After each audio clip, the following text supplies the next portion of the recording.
So the night before I left, I woke up at 4 a.m. and couldn't go back to sleep. Maybe I was a little nervous, or maybe I'm just soft, or maybe both. I throw anything that was remotely clean into a backpack and pray to God's spirit doesn't charge me for it.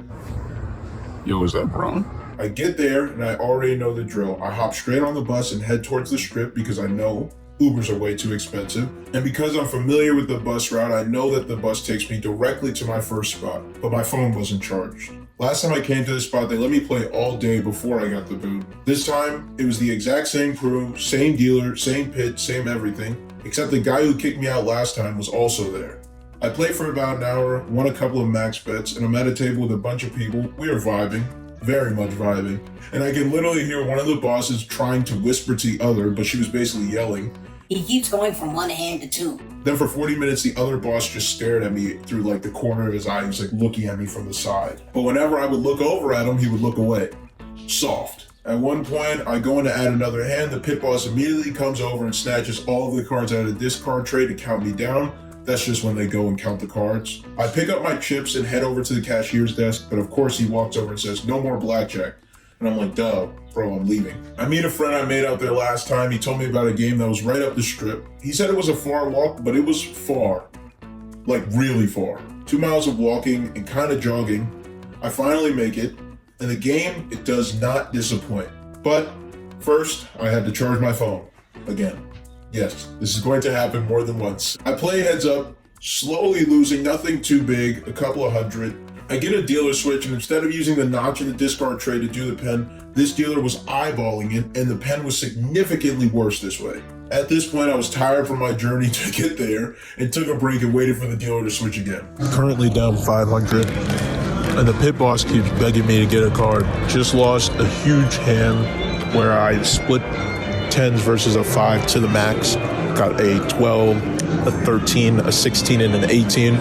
Dealer got a 6, a 5, and then obviously a 10. It's good I'm only down 500. It just really sucks to lose a hand like that. Like I didn't even win one hand. Like if I would have just won one bet, I would have felt a lot better, but that's how it goes. I can't seem to win my top bets even with counts higher than the bachelor parties in Vegas. I am down bad. I've lost $2,000 in less than 2 hours. The one pit boss leans over to the table and just stares into my eyes. And it kind of waited to say that like, hey, I know what you're doing, but it's also kind of sexual. It was lit. Then she was like, just looking, haha. Then 30 minutes later, a guy walks up behind me and says, hey, my name is blank. You can keep playing blackjack, but you have to bet the same amount the whole time. I wasn't mad that they backed me off. I was mad and I was really pissed that they waited until I was down all my money before they kicked me off. Back to hitting my beat after another sketchy walk. These streets are dead. Like my soul right now. I got to a casino. Yep. Told you what happened again. Anyway, the game wasn't good, so I left.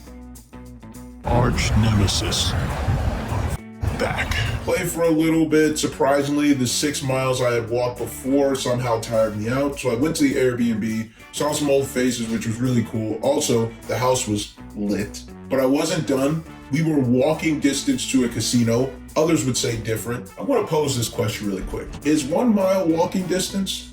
I feel like the answer is 100% yes, but some people would say different. They know who they are. I just went to play a couple of hands, had a little luck, decided to retire my night with, which I jogged back to the house with so it wouldn't get cold. That morning, I walked back to the casino I was at the night before and had a nice 2-hour session where I actually won a decent amount.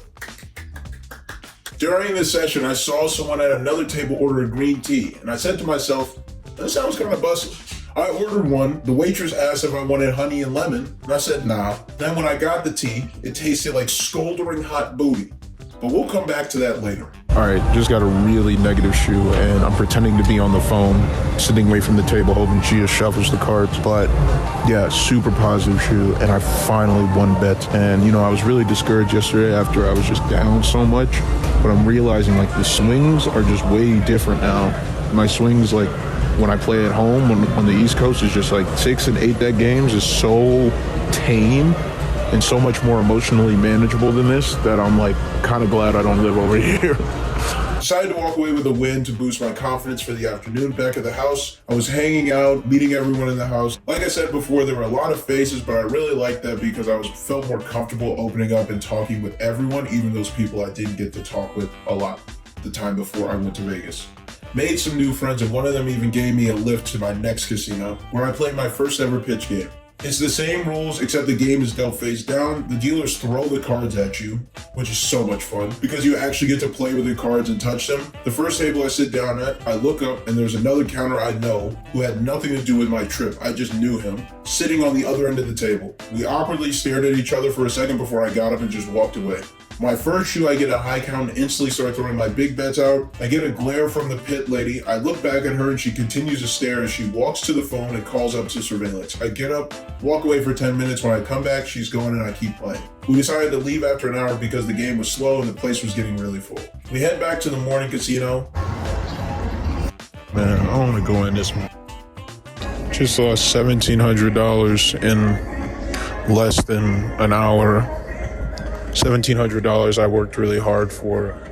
$1,700 that isn't just money. It's, you know, my blood, sweat, and tears. It's just, I hate this. I hate losing.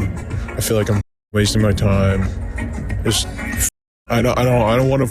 Dude, this sucks. This isn't fun. Only there 45 minutes before we decided to call it quits, especially after that. I hate this place.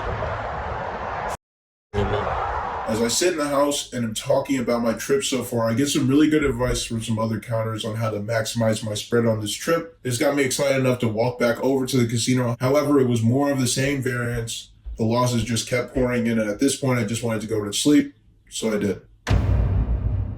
My final day, me and the homie, or the homie and I, woke up early and hit the gym. I usually don't get a chance to hit the gym on my trips. This was amazing because it helped clear my head and regain focus. After the gym, we are headed exactly where you think we are. This time, I'm not having better variance, but I am in a much better mood than the night before and becoming more accepting of my downswing. I was down terrible. The most down bad I had ever been card counting so far. Back at the house, being able to talk with other people who knew exactly what I was going through and could really give me some advice and support was priceless. Everyone there was supportive and understanding, so huge shout out to everyone, especially those who helped me out on this trip. We were playing games, practicing, etc. They really helped me get back to where I needed to be mentally before I went back out. I was headed back to the same casino, and since my flight was really early the next day, I was planning on staying until I had to leave for the airport. I find a table, and my main focus was to work on some things another counter had gave me pointers on, my act. To put simply, just pretend you're a gambler like everyone else. The first hour, it's pretty normal, break-even session. I see them kick out 2 other counters, then I pop off. I'm winning a couple of max bets, then I get one shoe that is barely positive, but I win every single hand except for one. And I am not joking. I'm talking every single hand. I just put the bet up there, I look away, and I get more money. It was crazy. The waitress comes around, and I decide to give the green tea another chance. I take a sip, and it felt like the great urban philanthropist Future had once said. I'm on that good cushion alcohol. That thing was bussin'. Respectfully. Then I get another shoe that's super positive, and I win pretty much every hand. It happens again, and again. Coming in from right next to the table, I don't know what's happening, but they're just letting me play. Like, they're just gonna let me play, so yeah, I'm gonna play. Even my dealer was like, bro, you're winning everything. Me and the guy on the other side of the table just kept yelling, hey, there's a conspiracy going on around here. After my 4th green tea, I was just laughing because even if I had a 12, I was winning the hand no matter what. Also, I think they put something in the tea because I was feeling myself crazy. I was like dancing. I don't know what was going on. I had so many chips on the table. One of my dealers kept saying, okay, clean up your room, son. I was so confused, but I guess my positive variance had finally arrived. 7 green teas later, I made back all of my lost money on this trip, or most of it, over the course of this 9-hour session. Yo, I do not know what just happened. I could not lose. It didn't count. Counts were negative. Counts were positive. I couldn't stop. I couldn't stop winning. I am so confused, bro. How? What? It was lit. That place was crazy. This whole thing was crazy. I am running back with this bankroll on me because ain't no way they're taking this from me. Ain't nobody gonna catch me. I'm out. I get back to the house. Only a couple people are still awake hanging out, but they all know I had been going through it. They asked how it went, and I said I got all my money back. The way they celebrated and were so happy for me, the only thing I can compare it to is the way that your team like jumps on you when you score a goal or you like win some trophy or some shit. It felt like nothing else mattered, and it was honestly a moment I'll probably never forget. Talking through it with them, I realized I put in somewhere around 16 to 20 hours over the past 3 days. I earned my 1 hour nap before one of the boys picked me up to give me a lift to the airport. All in all, I hate Vegas, but I won't lie, the place is crazy.